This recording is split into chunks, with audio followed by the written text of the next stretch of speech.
Sabe, existem certos lugares no mundo, lugares onde o passado ele simplesmente se recusa a morrer, onde os ecos de tragédias, de mistérios, ainda sussurram pelos corredores. E é para alguns desses lugares que a gente vai hoje. Essa é uma pergunta que convida a pensar. Alguém já se sentou assim, com os pés para cima do sofá, se sentindo completamente seguro? É bom, né? Encontrar um lugar confortável, uma sensação de segurança é algo valioso, muito valioso. Especialmente antes de uma viagem como essa que a gente vai fazer agora. Então, fica aqui o convite para essa jornada. Uma jornada que vai nos levar para lugares bem sombrios. Tão sombrios, na verdade, que a simples ideia de passar uma noite neles seria, assim, impensável para a maioria das pessoas. A escuridão, ela tá esperando. E a nossa primeira parada é na Escócia. Lá, construído bem no coração de um vulcão extinto, tem uma fortaleza, o imponente e sinceramente assustador Castelo de Edimburgo. Ele fica lá no alto, sabe? Vigiando a cidade lá embaixo. Pensa só, são 900 anos de história. 9 séculos?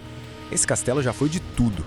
Foi lar da realeza escocesa, mas também foi uma fortaleza temida, uma prisão militar. É difícil até de imaginar a quantidade de histórias, de dor que essas paredes de pedra devem guardar. E o mais impressionante é que essas histórias, elas não estão em silêncio, não mesmo.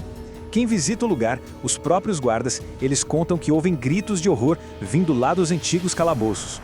Falam de figuras de prisioneiros, alguns até sem rosto, vagando pelos corredores. O ar é pesado, sabe? Dá aquela sensação de que muitas almas simplesmente nunca conseguiram ir embora. Agora a gente sai do horror grandioso, histórico de um castelo e viaja para o México. Lá, o assombro toma uma forma muito mais íntima e, de certa forma, bem mais perturbadora. A gente chegou na Ilha das Bonecas. Toda essa história está ligada a um homem, um antigo morador da ilha, Julián Santana Barreira. Ele contava que era assombrado, sabe? Pelo espírito de uma menininha que tinha se afogado bem ali, nas águas em volta da ilha. E aí, para tentar acalmar essa alma perdida, ele começou um ritual. Um ritual bem bizarro. E que ritual era esse? Ele começou a pendurar bonecas, uma depois outra, em cada árvore, em cada canto que encontrava na ilha. O resultado?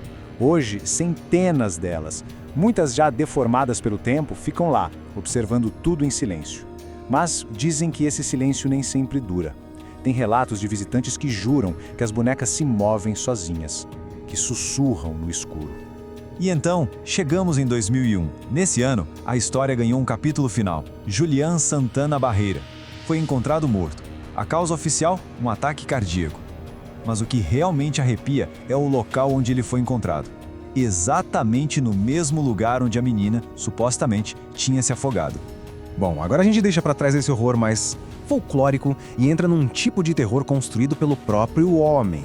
Um lugar projetado, de propósito, para quebrar o espírito humano. Estamos falando da penitenciária Eastern States, lá na Filadélfia. Esse lugar foi um dos primeiros a usar o que a gente conhece como confinamento solitário. A ideia, na teoria, era forçar o preso ao arrependimento através do isolamento total. Mas o resultado? Bom, o resultado foi outro. Muitos prisioneiros simplesmente enlouqueceram lá dentro. E outros não sobreviveram para contar a história. A prisão foi inaugurada lá em 1829 e por suas celas passaram alguns dos criminosos mais famosos da América, tipo Al Capone. Lá dentro, a rotina era de abuso, violência e morte. Era o dia a dia. E mesmo tendo sido desativada em 1971, parece que a energia de todo esse sofrimento ficou por lá.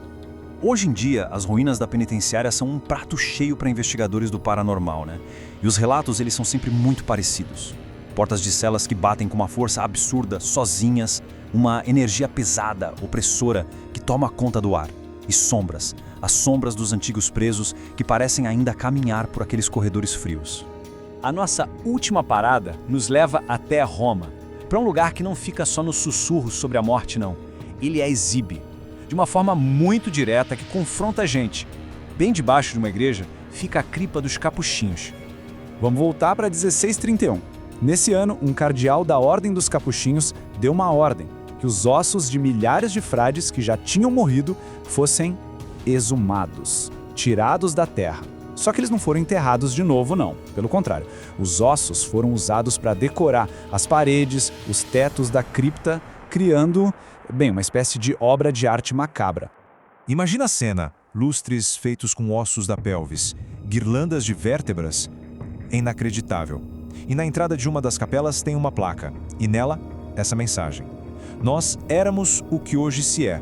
O que nós somos, um dia se será. É um lembrete, silencioso, inevitável, do destino de todos nós. E com isso, a nossa viagem pela escuridão vai chegando ao fim. Mas a sensação, sabe? A impressão que esses lugares deixam, essa fica. O ponto principal de tudo isso é que parece que certos lugares simplesmente absorvem a tragédia que acontece neles.